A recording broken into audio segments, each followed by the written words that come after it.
Estimados alumnos, muy buen día. Hoy tenemos la sesión número 5 de la unidad 4 de la asignatura Protección de Incendios. Soy su profesor Álvaro Campos de Leer. Continúa la sesión.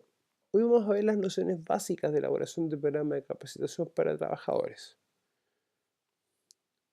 Bueno, todo programa de capacitación debe estar dentro del programa de prevención de riesgos, o más conocido como PRP, dentro del programa de capacitación anual que se establezca.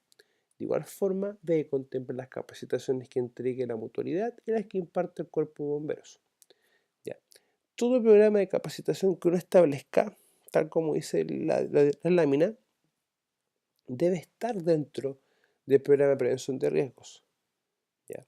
Es importante que se mantenga y se ordene de esta forma. ¿Ya? Si nosotros estamos, por ejemplo, bajo un estándar OSHA, el estándar OSHA establece perfectamente que tenemos que tener nosotros un programa de capacitación, ¿ya? O en el fondo, como se llame, capacitación competencia, ¿ya? Pero la importancia de tener el programa radica básicamente en que yo puedo tener un control y seguimiento de las actividades que yo establezca, ¿ya? Porque es importante en el punto de vista que yo lo establezca como un indicador de las actividades que yo he realizado. Ahora bien, ¿qué es capacitar? Recordemos que la capacitación es un proceso continuo de enseñanza-aprendizaje, mediante el cual se desarrollan las habilidades y destrezas de las personas, que les permite un mejor desempeño en sus labores habituales. Puede ser interna o externa, de acuerdo a un programa permanente aprobado y que pueda brindar aporte a la institución. Recuerden que todo programa o documentación que uno realice es elaborada por uno, es revisada por otra persona de la organización y debe ser aprobada por el representante legal o administrador de contrato, que va a depender directamente de qué o cómo se esté conformada la empresa, o si es una empresa pequeña que está en una faena de una empresa mayor. Por lo tanto, hay que tener también esas consideraciones.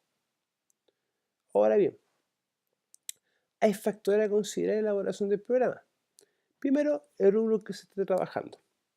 Ya, no es lo mismo capacitar en temas de control de incendios a una empresa de un rubro agrícola, donde el riesgo de incendio existe pero no es bastante alto, que una empresa que realice, por ejemplo, trabajos mecánicos, por ejemplo, o sea una empresa que tenga, por ejemplo, una maestranza, que el riesgo de incendio está mucho más presente. La cantidad de trabajadores es un factor también a considerar, ya que no es lo mismo estar realizando capacitaciones a una empresa pequeña de 10 personas que a una empresa de 15, 30 o 60 personas. Ahí ya los programas de capacitaciones van a diferir un poco, van a variar y van a ser o más extensos o más pequeños. Ya, recordemos que, más que recordar, es como una experiencia. Siempre en la empresa importa mucho más la producción, ¿ya? En todo tipo de cosas.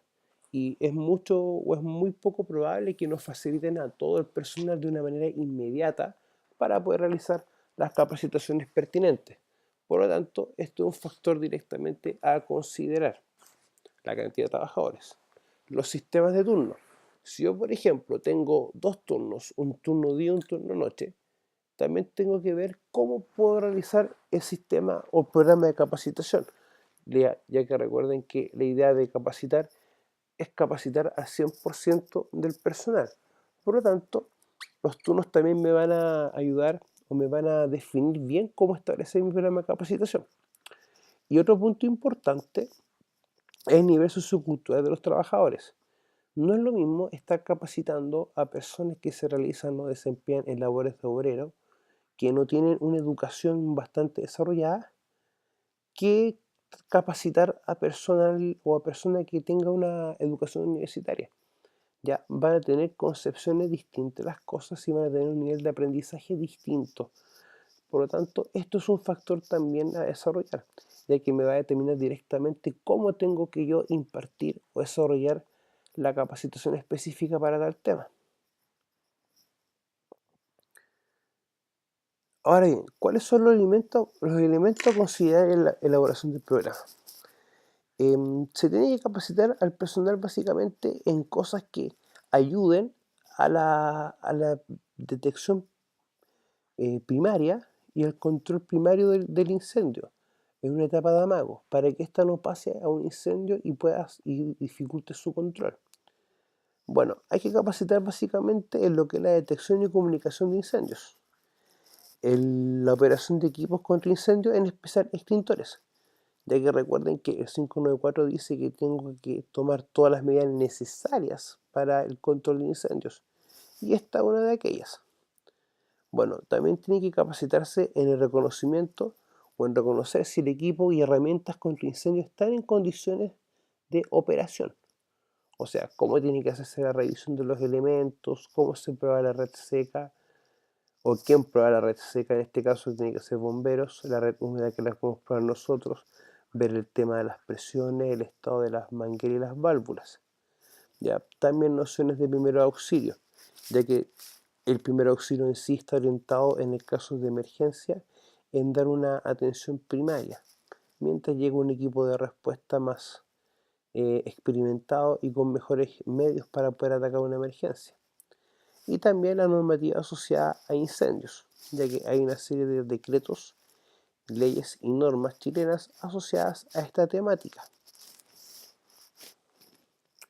También tenemos otros elementos, como el plan de emergencias o el plan de control de incendios. Recordemos que si mi empresa es pequeña, yo puedo considerar un plan de emergencias. Ahora bien, si mi empresa es mucho más grande, los procesos son altamente críticos y las necesidades de ella y del rubro que pertenezca, lo más probable es que tenga que considerar un plan específico de control de incendios. También tengo que ver los procedimientos en caso de emergencia, los procedimientos asociados tanto a la detección de un incendio o de un amago, la comunicación y los métodos de control. También los procedimientos de trabajo que requieran control de incendios, en este caso los trabajos en caliente. Y les recuerdo, siempre como norma de seguridad, todo trabajo en caliente que se realice debe contar a lo menos con 2 extintores. Lo que también corresponde a psicología de la emergencia. Es importante capacitar al personal para que pueda entender cómo funcionan las personas o uno mismo ante una emergencia, o básicamente, o más específico, ante un incendio, para que nos demos cuenta y veamos de que no todos reaccionamos de la misma forma. También la normativa asociada a lo que corresponde a sustancias peligrosas, residuos peligrosos, también combustible y explosivos, ya que cada una de estas normativas me va a dar nociones específicas de cómo hacer el control de incendios. Y también es importante de que la gente conozca cuál es la normativa que tiene asociada, cómo esta funciona y trabaja. Ahora bien, existen ciertas consideraciones que hay que tomar con esto, como por ejemplo establecer programa de capacitación anual, contemplar la necesidad de personal externo para capacitar, realizar entrenamientos periódicos, ¿ya? Y otros como por ejemplo evaluar si los tiempos de evacuación son los reales o están adecuados a las emergencias posibles. También me sirve esto para poder evaluar o las mejoras necesarias para hacer que este tiempo disminuya.